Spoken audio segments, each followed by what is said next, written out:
हाँ तो बच्चों, हम लोग इलेक्ट्रोस्टैट क्लास 12 के एपिसोड फर्स्ट को देख रहे हैं हिंदी मीडियम में। तो सबसे पहले हम लोग समझेंगे इलेक्ट्रोस्टैटिक्स। इलेक्ट्रॉन से आप सबसे पहले परिचित हैं। ऑप्टिक्स के फर्स्ट लेक्चर में भी थोड़ा सा इंट्रोडक्शन दिया गया है और इंग्लिश मीडियम के लेक्चर में भी, और इसके पहले अमित शुक्ला ऑफिशियल पे भी आप देख सकते हैं।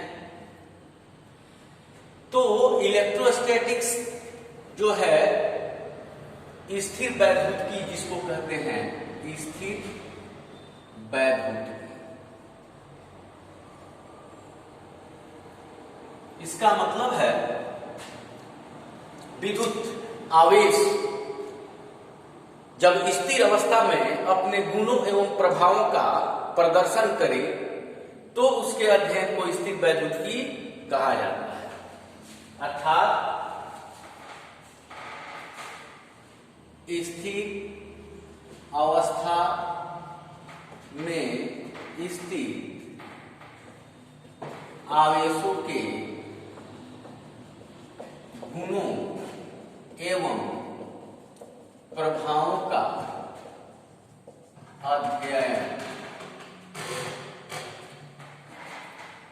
स्थिर वैद्युतिकी कहलाता है। स्थिर अवस्था मतलब कि आवेश किसी निर्देश तंत्र की अपेक्षा गतिशील नहीं है, या अगर गतिशील भी है तो इतने कम वेलोसिटी से गतिशील हैं, इतने कम स्पीड से कि उनको स्थिर अवस्था में ही माना जा सकता है। तो स्थिर अवस्था में स्थित आवेशों के गुणों एवं प्रभावों का अध्ययन क्या है? तो इलेक्ट्रोस्टैटिक्स। अब यहां पर हम लोग आवेश के संबंध में समझेंगे। वास्तव में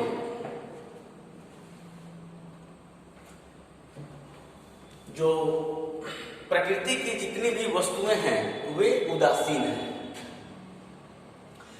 घर्षण विद्युत की अगर बात करें तो अगर कोई वस्तु उदासीन है जिसका मतलब हुआ कि उसमें ऋण आवेशित एवं धन आवेशित कणों की संख्या समान है। अगर सोडियम एक परमाणु है, उदासीन है क्योंकि उसमें 11 प्रोटॉन है और 11 इलेक्ट्रॉन है। अर्थात प्रकृति की सभी वस्तुएं उदासीन इसलिए है क्योंकि उनमें ऋण आवेशित कणों एवं धन आवेशित कणों, अर्थात कह सकते हैं कि ऋण आवेश का परिमाण एवं धन आवेश का परिमाण समान है। मान लेते हैं कि ये दो वस्तुएं हैं और ये दोनों न्यूट्रल हैं। जब इन्हें आपस में रगड़ा जाता है तो एक वस्तु से इलेक्ट्रॉन दूसरे वस्तु पर चला जाता है। जो वस्तु इलेक्ट्रॉन का दान करता है वह धनावेशित कहलाता है और जो इलेक्ट्रॉन को ग्रहण करता है वह ऋणावेशित कहलाता है। तो सबसे पहले अगर हम लोग बात करें आवेश की, चार्ज की, जिसे Q से डिनोट करते हैं, तो ये आवेश क्या है? What is charge? क्या इलेक्ट्रॉन और प्रोटॉन चार्ज हैं? नहीं, बिल्कुल नहीं। इलेक्ट्रॉन और प्रोटॉन किसी परमाणु के मौलिक कण हैं जिनमें चार्ज होता है। क्या हम लोग आत्मा हैं? नहीं, हम लोग शरीर हैं, लेकिन इसमें आत्मा होती है। ये कहाँ है, कैसे है, किस तरह है, ये पता नहीं है। उसी तरह इलेक्ट्रॉन और प्रोटॉन आवेशित कण हैं, इन पर आवेश होते हैं। ये आवेश किस प्रकार से उसमें समाहित होता है ये पता नहीं है। तो आवेश जो है, आवेश को डिफाइन करने के लिए बस यही कहा जा सकता है कि जब दो उदासीन वस्तुओं को आपस में रगड़ा जाता है तो इसमें इलेक्ट्रॉनों का स्थानांतरण होता है। जिस वस्तु से इलेक्ट्रॉन हटता है, जो वस्तु इलेक्ट्रॉन का दान करता है, डोनेट करता है, वह धनावेशित तथा जो इलेक्ट्रॉन को ग्रहण करता है वह ऋणावेशित कहलाता है। बस यही चार्ज की परिभाषा है। तो इसके नोट्स को प्रोवाइड कराया जाएगा, जिसमें पूरा डेफिनेशन आपका लिखा हुआ है, उसको आप देख सकते हैं। अब आवेश के गुण क्या है? Properties of charge. आवेश के गुण ये हैं कि सबसे पहले प्रकृति का कुल आवेश नियत है। Total amount of charge of nature is constant, अर्थात इन्हें न तो उत्पन्न किया जा सकता है, आवेशों को न तो उत्पन्न किया जा सकता है और न ही आवेशों को नष्ट किया जा सकता है। सिर्फ ये आवेश रीडिस्ट्रीब्यूट होते हैं, इनका पुनर्वितरण होता है। दूसरा, आवेश जो है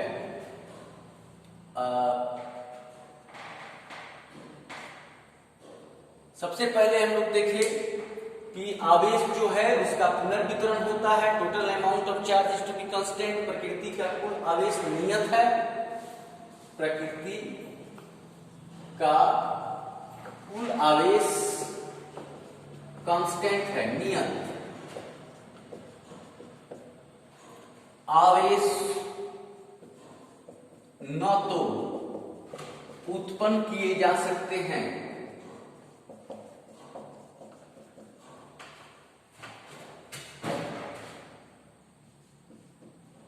और ना ही नष्ट किए जा सकते हैं।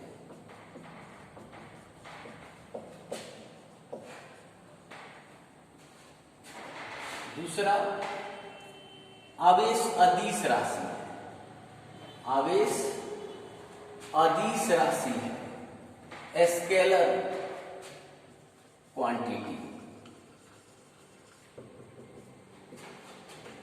अर्थात आवेश की कोई निश्चित दिशा नहीं है कि इसकी दिशा कोई खास नहीं है।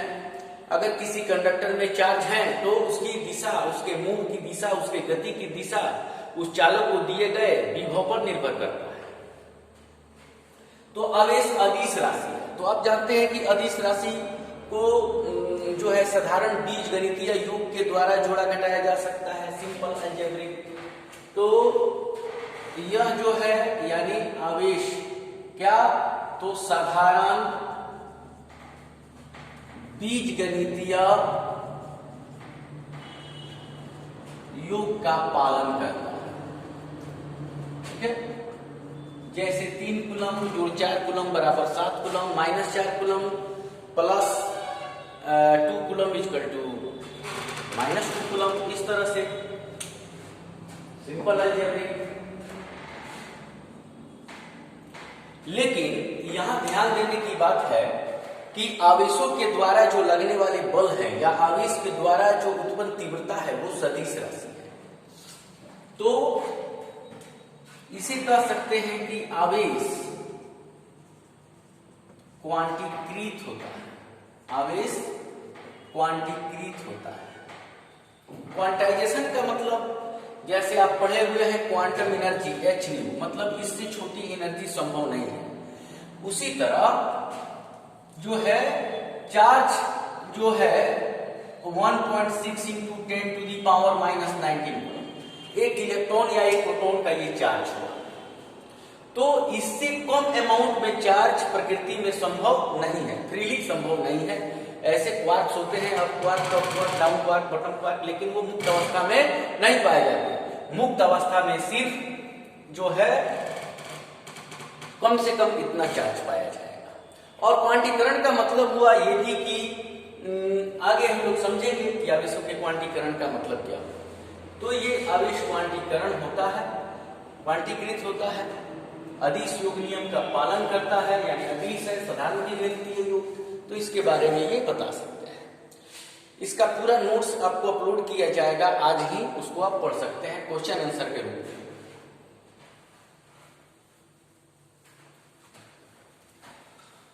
अब आपसे कहा जाए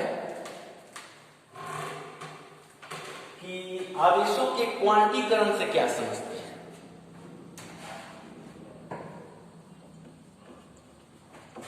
आवेशों का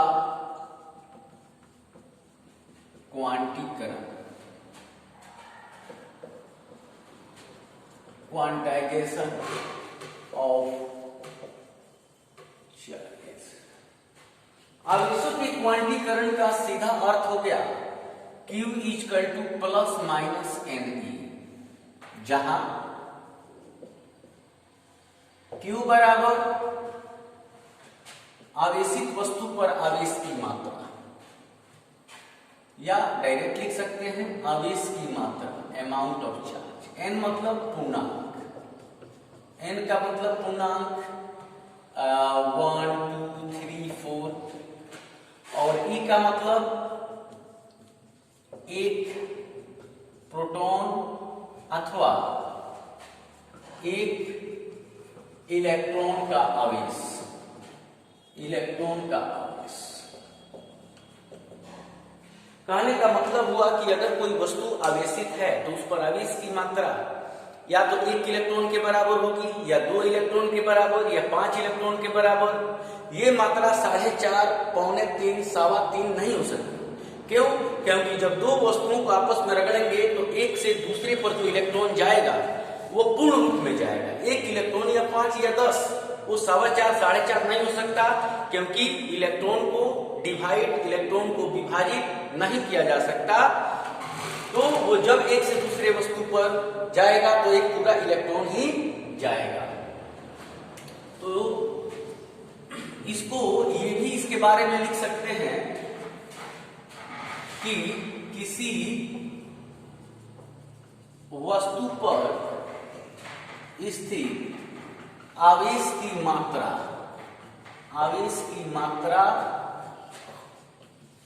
एक इलेक्ट्रॉन या एक प्रोटॉन के आवेश के पूर्ण गुणज के रूप में होती है, पूर्ण गुणज के रूप में होती है। अब इस पर आपसे क्वेश्चन अराइज किया जा सकता है। क्या क्वेश्चन अराइज किया जा सकता है कि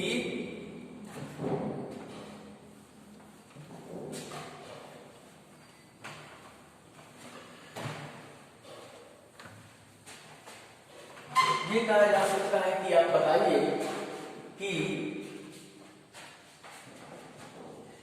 क्या 8 गुना 10 का पावर माइनस 19 कूलम आवेश संभव है? इसका सॉल्यूशन आप क्या दे सकते हैं? Q equal two plus minus N। तो Q की जगह पर 8 गुने 10 का पावर माइनस 19, इलेक्ट्रॉन का आवेश इतना हुआ, ये कैंसिल हो गया और ये 5 बार में कैंसिल हो गया, यानी N equal to 5। Yes, it is possible, यानी 5 इलेक्ट्रॉन जा सकते हैं, 10 इलेक्ट्रॉन, 20 इलेक्ट्रॉन टोटल नंबर में जा सकते हैं। लेकिन वहीं आपसे क्वेश्चन करें कि क्या 5 गुना 10 का पावर माइनस 19 कूलम आवेश संभव है? आवेश संभव है। तो इसका सॉल्यूशन क्या होगा? Q equal two plus minus NE। Q 5 गुने 10 का पावर माइनस 19, N गुने 1.6 गुने 10 का पावर माइनस 19। तो ये N इक्वल टू 5/1.6 यानी 3.1 ऑलमोस्ट। 3.1 क्या बता रहा है कि उस वस्तु पर 3 इलेक्ट्रॉन एवं 1 इलेक्ट्रॉन के 10वें हिस्से का आवेश है। क्या ये संभव है? इलेक्ट्रॉन को 10 भागों में बांट सकते हैं? नहीं। तो ये संभव नहीं है, क्योंकि जब ट्रांसफर होगा तो टोटल इलेक्ट्रॉन, और जब टोटल इलेक्ट्रॉन नहीं आया, पूर्णांक संख्या नहीं आई, तो इसका मतलब कि ये संभव नहीं है।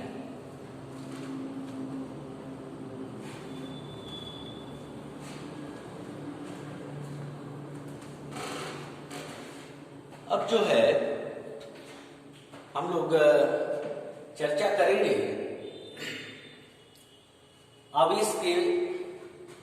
आवेश के मात्रक की आगे चर्चा करेंगे। अभी हम लोग इसमें देख रहे हैं विद्युत बल रेखा,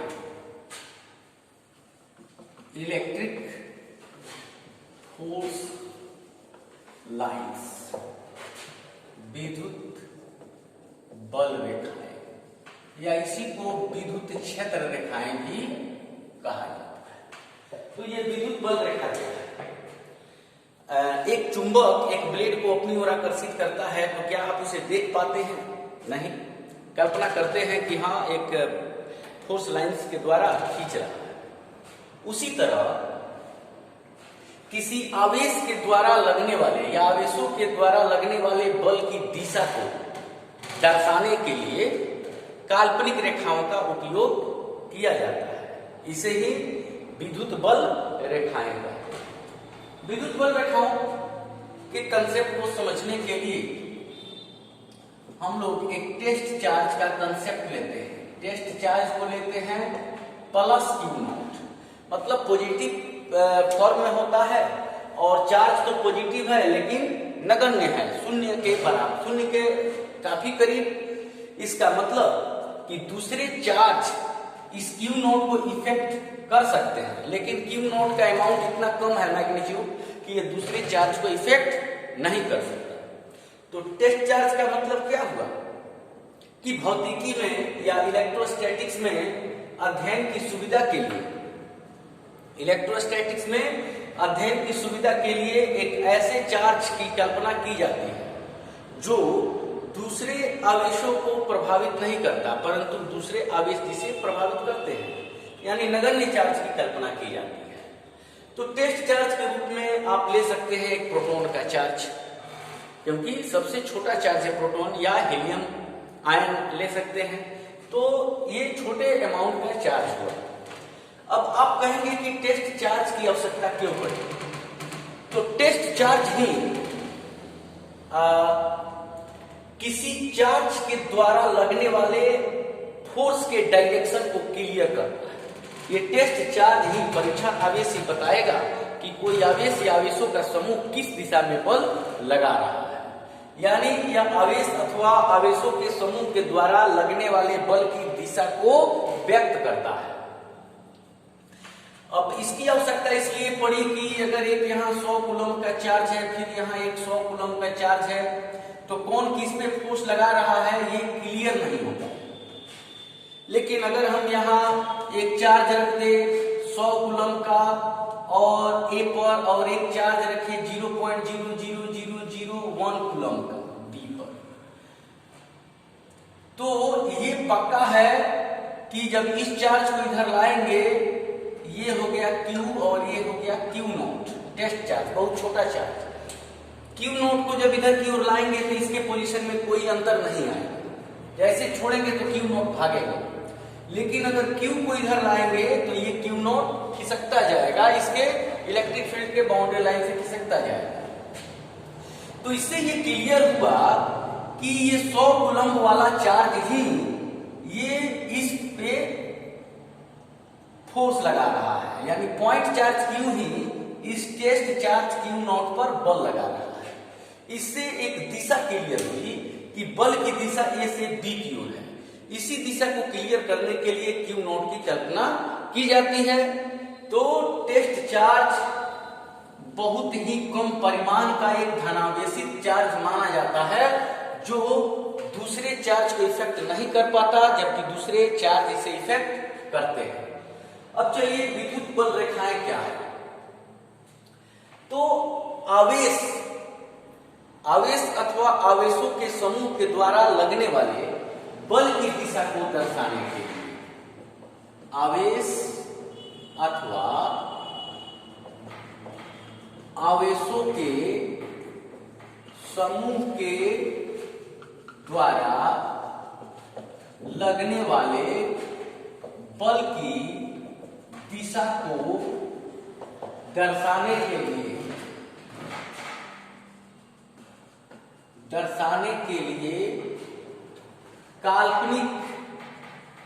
काल्पनिक रेखाओं का उपयोग किया जाता है।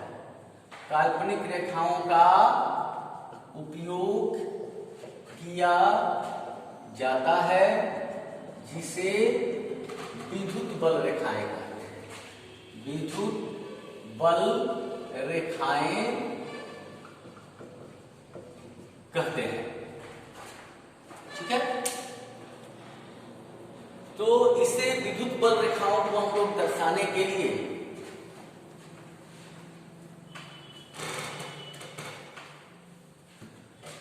अगर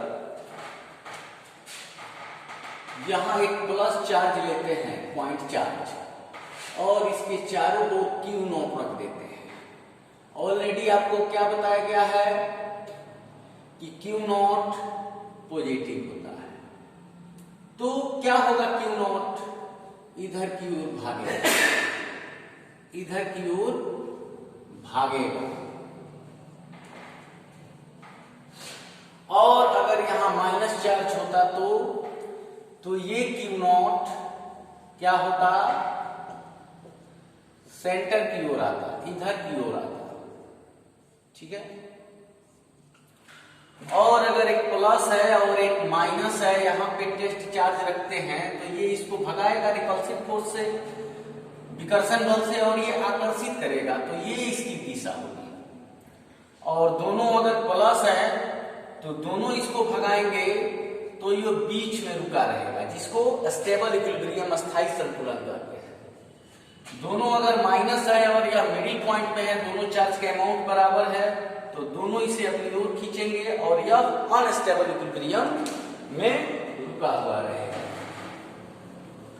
तो ये आप समझ पाए कि क्यू नॉट जो है, परीक्षण आवेश जो है, वो आवेश अथवा आवेशों के समूह के द्वारा लगने वाले बल की दिशा को दर्शाता है।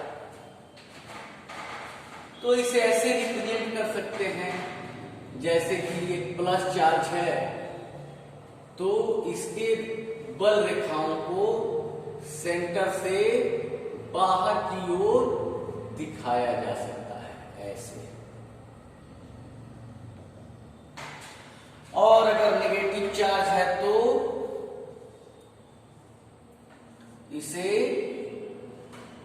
सेंटर की ओर दिखाया जा सकता है, क्योंकि इधर क्यू नॉट कहीं भी रखा जाएगा तो इस सेंटर की ओर आना शुरू कर देगा। और यदि एक पॉजिटिव और एक नेगेटिव चार्ज रखा जाए तो उसे हम लोग ऐसे दिखाते हैं, ऐसे। ठीक है, और अगर इसे ऐसे भी दिखा सकते हैं,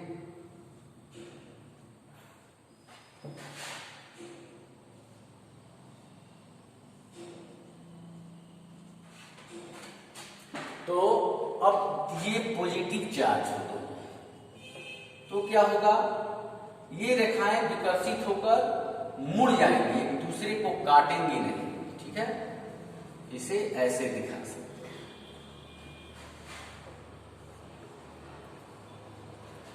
अब जो है, अगर यहां पे प्लस क्यू नॉट है तो उसे अस्थाई संतुलन में कहा जाएगा, क्योंकि इधर उधर कहीं घसका के रख दीजिएगा, वो यहीं पे मिडिल पॉइंट पे आ जाएगा।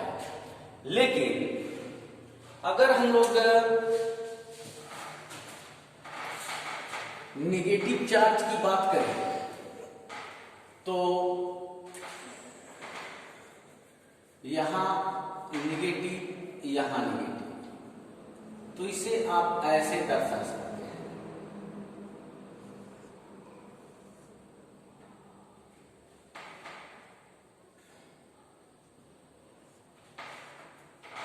ऐसा।